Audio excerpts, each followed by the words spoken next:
السلام عليكم ورحمة الله وبركاته. ازيكم حبايبي؟ عاملين ايه؟ يا رب تكونوا بصحة وبخير، يومكم سعادة وهنا بإذن الله.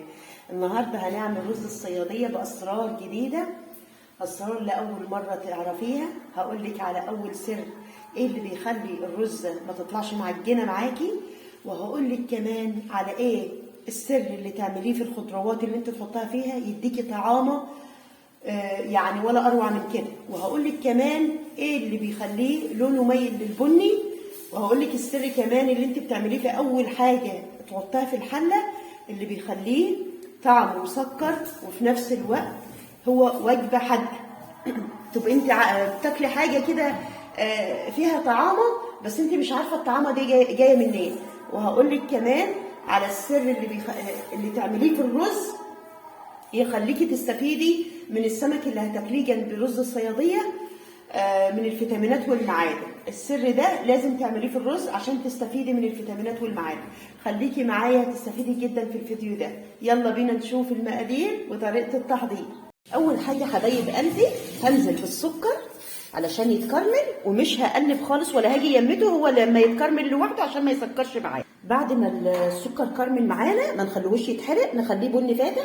نبدأ ننزل بالزيت، وابدأ انزل بكمية البصل اللي انا مقطعاها ويكون ابيض عشان هو اللي بيديك اكتر في الطبخ. وكمان هوطي النار خالص. ليه بوطي النار؟ عشان ادي فرصة للبصل ينزل المادة السائلة اللي داخله اللي هي بتبقى مسكرة. تمام. بعد ما المية نزلت السائل اللي جواها هبدأ انزل بمعلقة من دقة السمك اللي هي عبارة عن فلفل وثوم وبقدونس وليمون وخل وحاجات يعني من دي. بعد ما الروايح طلعت هبدأ أنزل بمعلقة كبيرة صلصة، أحطها وأسيبها وأقلبها على النار. الصلصة من الحاجات اللي هي بتصاحب النار. يعني إيه بتصاحب النار؟ يعني بتحب الولعة علشان تطلع الروايح التخزين أولا، وثانيا تطلع المادة المسكرة اللي فيها وتختلط بالمواد التانية وتديني أطعمة مختلفة.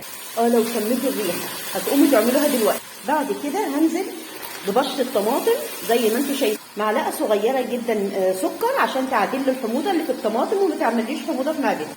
وبعد ما الطماطم اتسبكت واستوت هنزل بالرز. والرز لازم يكون مغسول كويس جدا ومنقوع على الأقل نص ساعة. ليه؟ علشان أتخلص من حمض الفيتك اللي داخل حباية الرز، لأن حمض الفيتك ده بيعوق امتصاص الفيتامينات والمعادن للجسم، فلازم أتخلص منه على الأقل. أتخلص من إيه؟ من أغلبه. طيب، ولازم أنقعه كمان ليه؟ لان اوريدي لازم افتح مسام حبايه الرز علشان تستقبل معايا النكهات اللي انا عماله اعملها ديت. ولو عملته اكتر من نص ساعه لما هاجي انزل الميه عليه هيفرط نشاه، وانا مش عايزه كده. فهو نص ساعه بس. ودلوقتي هنزل بالميه المغليه، خليكم معايا اهو يا حبايبي. الميه لازم تكون اوريدي مغليه جامد. تمام. وقلب، لان لو حطيت الميه بارده هتفرط لي حبايه النشا من حبايه الرز وهتعجن لي الرز. وهنا هحيق الرز بالملح واظبطه، واخلي بالي ان معلقه الدقه اللي انا حطيتها في الاول فيها ملح. حبايب قلبي في الوقت ده ما اقلبش خالص. شايفين البقبقه اللي انتوا شايفينها دي البخار عمال يفتح المسام من بين الرز وبعضه عشان يطلع، عشان يسوي لي الرز من فوق بعضه. لو انا قلبت كتمت البخار فبالتالي الرز ده هتعجن، فبلاش نقلب خالص في الوقت ده. كل اللي انا هعمله هفتح فتحه صغيره كده واحط دي معلقه ثوم واسيبها واغطي. وهو يا حبايبي الرز استوى الحمد لله. خلاص هطفي عليه واغرف وارجع له. وخلاص غرفنا رز الصياديه، والريحه مش قادره اقول لكم. امشوا على الخطوات وامشوا على الاسرار اللي قلتها لكم، واكتبوا لي في التعليقات رايكم ايه، واكتبوا لي انتوا من انهي بلد. وكمان ما تنسوش تعملوا لي لايك وشير وسبسكرايب. والسلام عليكم.